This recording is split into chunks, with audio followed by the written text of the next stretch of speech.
Friend, जय हिंद।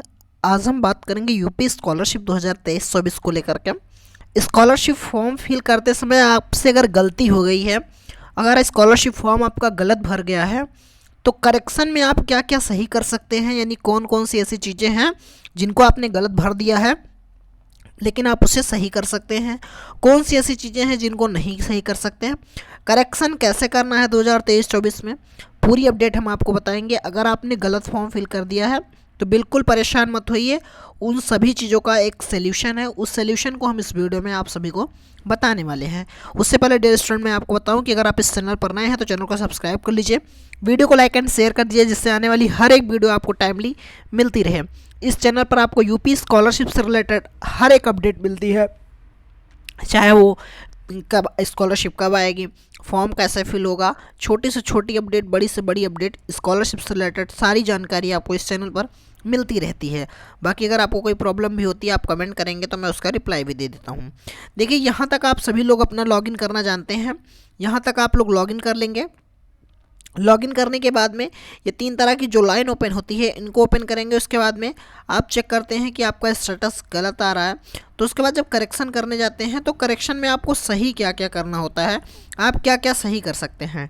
देखिए, सबसे पहले चीज़ें तो ये होती हैं कि जिन चीज़ों में आपका रिजेक्शन देखा जाता है कि आपने फॉर्म, मतलब आपके फॉर्म के रिजेक्शन का मेन रीज़न क्या था, उस रीजन के लिए आपको यहाँ पे शो कर दिया जाता है। जैसे यहाँ पे देख रहे होंगे कि डार्क कलर में लिखा है, ब्लैक कलर में डार्क, पीछे बैकग्राउंड डार्क करके, कि result not declared as at attendance percentage less than 75%, enrolment number, roll number, mark not match with university uploaded data, response from PFMS, bank name and FSC code are not related to each other.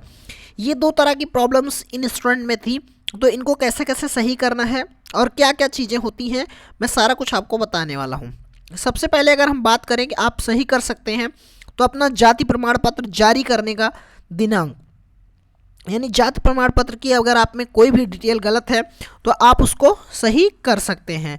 Okay student, फिर मैं बात करूं अगर कि यहाँ पे आप दूसरा क्या सही कर सकते हैं, तो दूसरा आप सही कर सकते हैं अपना जाति प्रमाण पत्र, उसके बाद आवेदन फॉर्म संख्या। यहाँ पे अगर आप देखेंगे तो दूसरा है जाति प्रमाण पत्र का क्रमांक, उसके बाद में पिता का नाम आप सही कर सकते हैं, उसके बाद में छात्र के माता या पिता का नाम, और उसके बाद में अभिभावक की वार्षिक आय अगर आप में गलत है ये भी सही कर सकते हैं।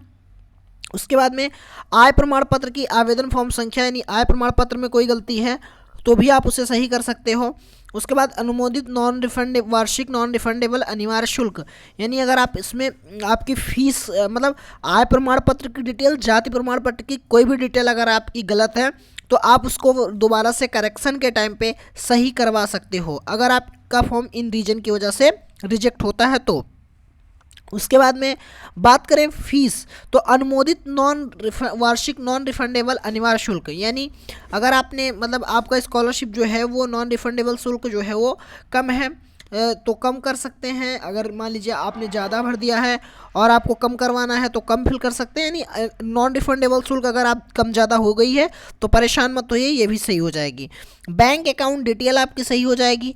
उसके बाद अगर हम बात करें बैंक अकाउंट डिटेल को छोड़ करके, तो दूसरा है आपका छात्र का खाता संख्या, उसके बाद जनपद, ब्रांच, IFSC कोड, गत वर्ष का परीक्षा फल, ये भी आपका सही हो जाएगा। उसके बाद गत वर्ष की अंक प्रणाली जो है वो भी आपकी सही हो जाएगी। गत वर्ष का परीक्षा फल, गत वर्ष की अंक प्रणाली कौन सी थी, यानी गत वर्ष का विवरण आपका सही हो जाएगा। गत वर्ष का प्रतिशत जो है वो भी सही हो जाएगा। पाठ्यक्रम का प्रकार क्या था, ये चीज़ें भी आपकी सही हो जाएंगी। उसके बाद बोर्ड में पंजीकरण क्रमांक, यानी वर्तमान पाठ्यक्रम का विश्वविद्यालय में बोर्ड में पंजीकरण क्रमांक, बोर्ड में पंजीकरण क्रमांक में डालते क्या हैं, बहुत ज़्यादा स्टूडेंट का यही एक समस्या है कि बोर्ड में पंजीकरण क्रमांक में डालते क्या हैं। तो इसमें इनरोलमेंट नंबर आपको कॉलेज से मिलता है, इनरोलमेंट नंबर डाल देते हैं। जिनको इनरोलमेंट नंबर नहीं मिलता है या फिर कॉलेज वाले कहते हैं कुछ भी आप डाल दीजिए या कुछ मत डालिए, तो आपको कुछ ना कुछ डालना है, क्योंकि उसमें कुछ ना कुछ में आप, मतलब अपना हाई स्कूल का रोल नंबर ही डाल दीजिए, या मतलब कोई आप 4 डिजिट ऐसे डाल दीजिए सोच के कि जो कोई और ना डाला रहा हो। उसके बाद गत वर्ष का पूर्णांक डाल दीजिए, परीक्षा प्रणाली, अंकित नाम, बैंक का नाम हो गया, आय प्रमाण पत्र की डिटेल, तो इन तरह की चीज़ों को आप सही कर सकते हैं।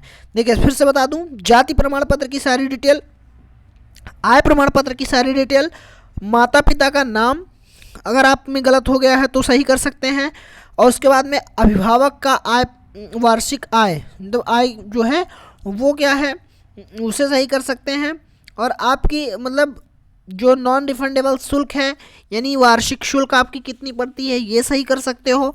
बैंक डिटेल की कोई प्रॉब्लम हो वो भी सही हो जाएगी, और आपके विगत वर्ष की यानी पिछले कक्षा में जो भी मतलब आपका विवरण है, पास हो फेल हो, कितना नंबर चाहिए था, कितना मिला है, या फिर प्रतिशत हो, तो ये सही हो जाएगा। बाकी स्टूडेंट में क्या होता है कि ऑप्शन 1 बाय 1 ओपन किया जाता है करेक्शन करने के लिए, तो वहाँ पे स्टूडेंट अपना ओपन करके करेक्शन कर सकते हैं। जो भी गलती होती है, गलती आपको पैसे पता चलती है कि आपको करेक्शन क्या, कुछ स्टूडेंट ऐसा होता है ना कि उन्हें लगता है कि मैंने फॉर्म को सही भरा है, बट उनके फॉर्म में कोई ना कोई गलतियाँ हो जाती हैं और फॉर्म रिजेक्ट हो जाता है। तो उसके लिए वो स्वयं जिम्मेदार है, उनको अपना फॉर्म जो है एक बार चेक कर लेना है। स्टेटस चेक होने का, जब कैसे स्टेटस चेक होगा ये वीडियो आपको चैनल पर पड़ी है, देख लीजिए।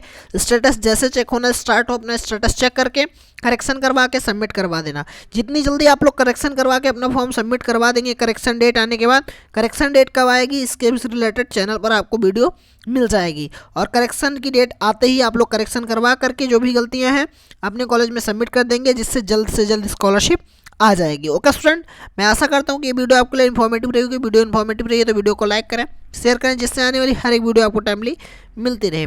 Okay student, thank you for watching this video में बने रहने के लिए धन्यवाद।